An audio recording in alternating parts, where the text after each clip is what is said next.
En esta práctica vamos a identificar los distintos tipos de transductores para la medida de temperatura. A mi izquierda tenemos una resistencia metálica, en el centro hay un circuito integrado y a la derecha un termopar. Pasemos a ver cada uno de ellos más de la resistencia metálica. Normalmente suele ser una resistencia, el metal suele ser platino y se denomina PT100. Aquí podemos ver en el centro el elemento de resistencia que relacionaría temperatura con resistencia en ohmios. El acondicionamiento de este traductor es utilizando puentes de Wheatstone para que la lectura sea temperatura-voltaje. Exteriormente el sensor sería como el que aparece en la figura, esta varilla, en el que interiormente, cuando se quita la carcasa, obtenemos esta parte, ¿vale? Y en el centro aquí se puede ver la resistencia, el elemento sensor traductor, que es la resistencia metálica. Comercialmente este tipo de sensor lo podemos utilizar para medir temperatura de suelo y también para medir temperatura de aire. En el caso de medir temperatura de suelo, el sensor tiene que estar totalmente aislado, sería esta vaina metálica, y cuando pasamos a utilizarlo para la medida de temperatura de aire, lo que hacemos es protegerlo, como en el caso de que vemos aquí en este sensor. Este es un sensor de temperatura y humedad relativa.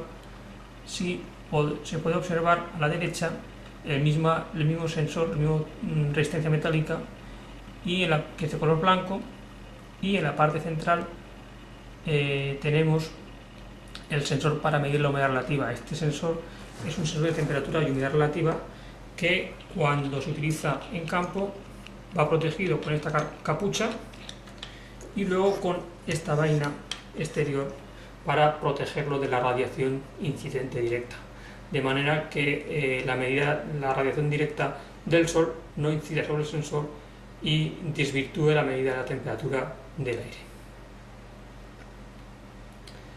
La otra opción que tenemos es los termistores, que están construidos a partir de semiconductores, metales junto con silicio. Aquí podemos ver el elemento. Normalmente este tipo de equipos, este tipo de sensores, se monta en circuitos electrónicos. Este es uno de los más conocidos, que es un LM35, se puede apreciar el etiquetado, y que con el empleo de resistencias acondiciona la señal, la relación entre el voltaje y la resistencia, entre voltaje y temperatura. Por último, vemos otro traductor para medir la temperatura, que es mucho más económico, que se denominan termopares. En este caso, los colores externos de los cables están normalizados y en función del color sabemos qué tipo de termopar es. Este es un termopar de tipo T, de cobre constantán. En el extremo, como pueden verse, están unidos los dos materiales, el cobre con el constantán, y la unión de estos dos metales me da una lectura en voltaje, en microvoltios, que está relacionada con la temperatura. El acondicionamiento de la señal de los termopares se realiza a través de la unión fría. Vamos a ver ahora la respuesta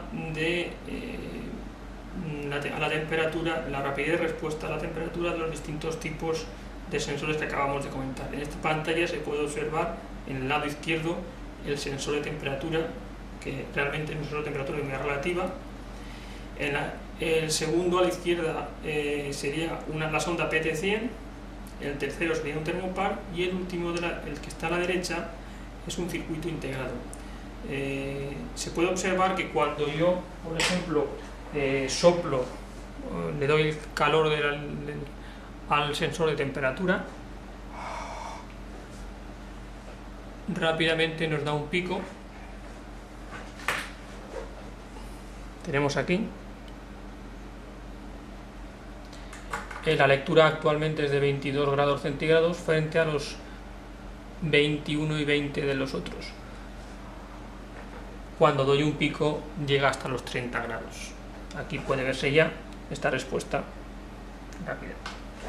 Este tipo de respuesta es más rápida que cuando el sensor está encapsulado en la carcasa exterior que he comentado antes. Por ejemplo, sería este caso. Si yo el sensor lo tengo aquí dentro, difícilmente cuando yo ponga este sensor, cuando yo toque aquí en el extremo, le va a costar más tiempo que la temperatura alcance la unidad de medida del traductor, para que de esta manera yo tenga la lectura de un aumento de temperatura.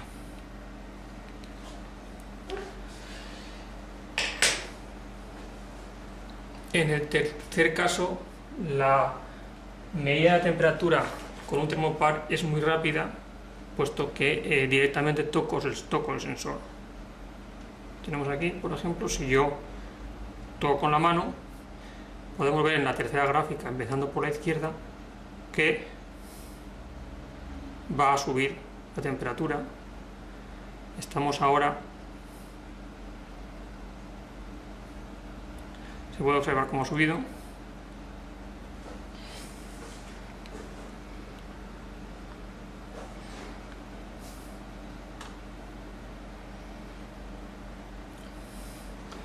Y por último, el circuito integrado. En el momento que ponga en contacto la mano con el circuito integrado, pues rápidamente también empieza a subir la temperatura.